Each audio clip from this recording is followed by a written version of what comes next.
සන්නාමයයි. වසර 7කට පසුව කළමනාකරණ නිලධාරීන් රාජ්‍ය සේවයට බඳවා ගැනීමට රජය තීරණය කර ඇත. රාජ්‍ය පරිපාලන පළාත් සභා සහ පළාත් පාලන අමාත්‍යාංශයේ ලේකම් එස් ආලෝක බණ්ඩාර මහතා සඳහන් කළේ මේ මාසයේ ඒ සඳහා විවෘත තරඟ විභාගයක් පවත්වන බවයි. 2020 වසරේ පැවැත්වීමට නියමිතව තිබූ තරඟ විභාගයට ඉදිරිපත් කළ අයතුම්පත් වලට අනුව විභාගය පවත්වන බව ඔහු වැඩිදුරටත් කියා සිටී.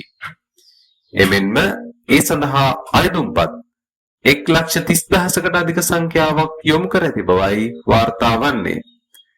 එම විභාගයේ ප්‍රතිඵල මත 2200 දෙනෙක් රාජ්‍ය සේවයට බඳවා ගැනීමටද නියමිත බව සඳහන් වෙයි.